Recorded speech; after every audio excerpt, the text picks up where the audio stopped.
So in today's video, we are going to be previewing Bradford City versus Stockport County. Then in the second part of today's video, I'm going to be bringing you guys my Game Week 12 League 2 score predictions. If you do go on to enjoy today's video, please make sure to drop a like on there for me. If you could try and hit 70 likes, that'd be massively appreciated. Subscribe if you are new as well. We are now on the road to 7,000 subscribers. So please make sure you are subscribed if you haven't already with that post notification bell on. It's free to do so and it does massively help out. Get your score predictions as well as your starting 11 as well down in the comment section down below. It's going to be another tough game. Stockport haven't exactly had the most ideal start to the season. A lot of people backing them to be in their top 3 at the start of the campaign. It's certainly not gone very well for them so far. I think they've only won 2 games so far this season. So yeah, not a great start from them. But make sure you drop a like on today's video. Subscribe if you are new as well. And let's get on to today's match preview. Also, if you haven't already checked out my Leicester City's under-21s match day vlog and my thoughts on Bradford City's new proposed club badge, make sure to go do so. Them videos have gone out over the last couple of days. But my team, Bradford City, are currently sat 4th in the Sky Bet League 2 table. After 11 games, we've got 6 wins, 3 draws, 2 defeats, 18 goals scored, 10 goals conceded, leaving us on a positive 8 goal difference and 21 points.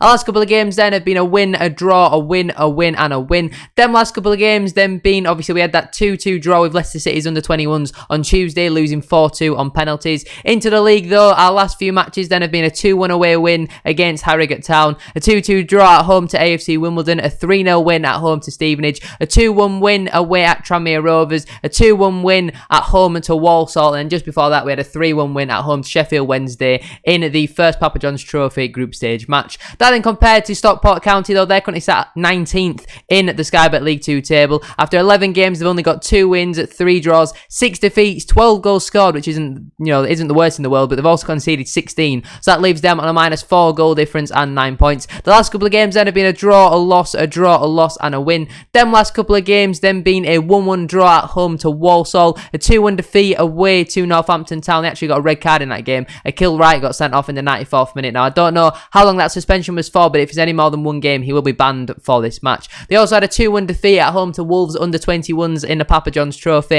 a 0-0 draw at home to Harrogate Town, a 3-2 defeat away to Crawley, and then just before that, they're the 1-0 win at home to AFC Wimbledon. So, certainly not in the greatest run of form. Conceding 3 to Crawley is really poor. Not failing to score against Harrogate, also really poor. I mean, Walsall were decent when they came against us, but I know they haven't been, on the best run of form at the moment. So to not pick anything up other than a point from that game, it's probably quite disappointing from their point of view. Stockport fans, let me know down in the comment section down below, why do you think it's not really gone so well for you so far this season? But now we're going to speak about the team that I would go with if I was Mark Hughes. So this was one of the hardest starting 11s and substitute picks that I've had to do so far this season. Some players who don't even make this squad, who you think when they signed for the club they'd be guaranteed starters week in week out, and now they're not even making my bench. So I would line up then in a 4-2-3-1 formation. That is our current formation that we are playing. We did try like a 3-5-2 on Tuesday night against Leicester. It didn't really work, but that's probably because we were playing Jake Young at left wing back, so it didn't really work. But I thought we showed some good glimpses in that formation, but I think we will go back to a back 4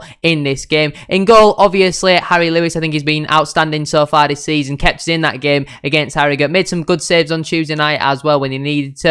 At right back, I've gone with Brad Halliday. Luke Kendry had another opportunity to prove himself on Tuesday night, and as much as I thought he was great in the first Papa John's Trophy game against Sheffield Wednesday, I thought he was pretty poor on Tuesday night, to be honest with you. His crossing was decent at times. He was unlucky not to get another assist or 2, because I think he assisted Levi Sutton's goal, but overall I just don't see enough from Luke Kendry defensively, so I have gone with Brad Halliday. If you are interested in going the extra mile to support the channel, then feel free to become a member and unlock members only videos, receive early access to videos, you get a shout out in every video. Also, you'll be able to access exclusive member badges and emotes as well as other exclusive content. Prices start from as little as 99p. Thank you very much for your support. 2 centre backs then. Firstly, Matty Platt. I thought when he came on Tuesday night for like the last 15-20 minutes, our defence looked a lot more composed and we looked a lot more reassured on the ball, and I think he's probably our first choice centre-half at the moment, so for me, he has to start. Partnering him, it was kind of a tough one. I've gone with Romany Critchlow. I've just edged him over Timmy Odesina. Thought Odesina was really good on Tuesday night, and I don't think Critchlow had his best game against Harrogate. Obviously, he has recently returned from injury. I think he got about 70-75 minutes in the tank before he did come off.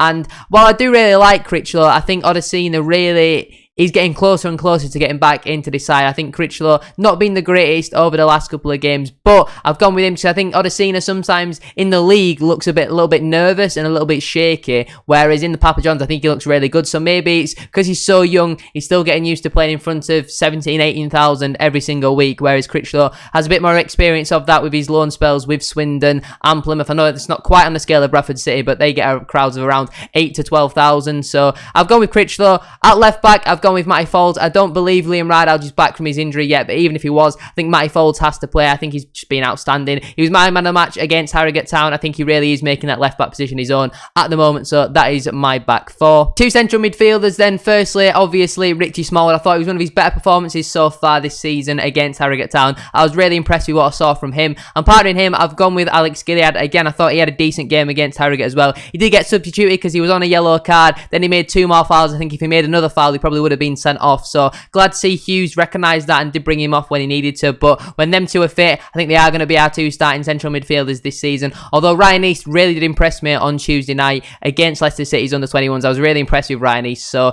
over the last few games, he hasn't made my matchday squad, but he certainly does make it this week. Moving in then to the front 3 behind the striker. On the right-hand side, I've gone with Harry Chapman. I think he plays much better as a winger. I would like to put him on the left-hand side, but I've gone with Tyreek Wright on the left wing, and I feel like out of them two, I think Chapman probably can do the better job as a right winger. I know Hughes likes his wingers to cut inside, so that maybe doesn't suit Harry Chapman, but I don't think Dion or Banks have particularly been great over the last few games. Jake Young, I mean, while he was playing left wing back on Tuesday, again, I don't think he impressed either. Tyreek Wright for me, though, he has to start, was decent in that game against Harrogate, ended up scoring the winning goal, and I think he has that composure in front of goals. I think he'll probably get around 8 to 10 goals for us this season. In that attacking midfielder position, I've gone with Lee Angler. I think he's much better than Harry Chapman in that role. Came on off the bench against Harrogate Town, played as a number 10, and he ended up assisting the winner. I said that he should have been starting that game. I think if he started that game and Chapman started on the wing over Dion Pereira, that game might have been a little bit more convincing. Up front, I've just edged it with Andy Cook. I think Vidane Oliver is slowly creeping up on Andy Cook at the moment. Obviously, Cook not scored from open play in, was it 2 games, 3 games now, something like that, which is crazy to say that a striker might get dropped for not scoring from open play in 2 games, but he has set his standards so high this season that it's really hard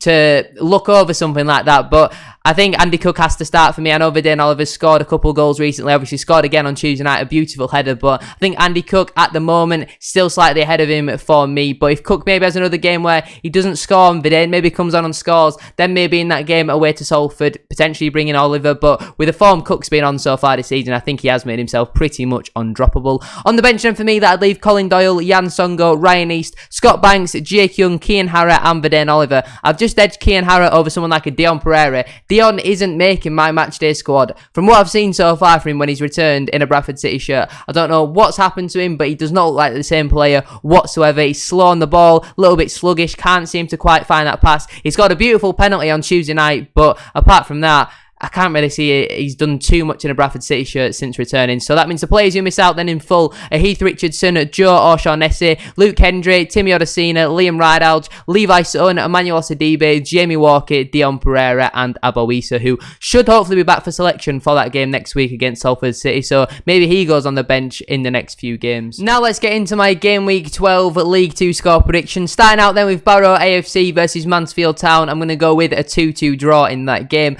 Bradford City versus Stockport County, I'm going to go with a 2-1 home win for the Bantams. Colchester United versus Harrogate Town, I'm going to go with a 1-1 draw. Crewe Alexandra versus Gillingham FC, I'm going to go with a 2-0 home win for Crewe. Doncaster Rovers versus Leyton Orient, I'm going to go with a 2-1 home win for Doncaster. Grimsby Town versus Crawley Town, I'm going to go with a 1-0 home win for Grimsby. Hartlepool United versus Carlisle United, I'm going to go with a 1-1 draw. Newport County versus Rochdale AFC, I'm actually going to back the away side here for a 2-1 away win. Northampton Town versus Salford City, I'm going to go with a 1-0 home win for the Cobblers. Stevenage FC versus Swindon Town, I'm going to go with a 3-2 home win for Stevenage. Sutton United versus Tranmere Rovers, I'm going to go with a 0-0 draw. And then finally, Walsall FC versus AFC Wimbledon, I'm going to go with a 1-1 draw in that game. But that is where I'm going to leave it for today's video. If you have enjoyed, please make sure to drop a like on there for me. If you could try and hit 70 likes, as I said at the start of today's video, that'd be absolutely class. Subscribe if you are new as well. We are now on the road to 7,000 1,000 subscribers. So please make sure you are subscribed if you haven't already with that post notification bell on. It's free to do so and it does massively help out. Get your score predictions as well as your starting 11 and down in the comment section down below. Shout out to our current tier 3 channel member, BDavies211. Thank you very much for watching though. Have a great rest of your day and I shall see you all very soon for another video.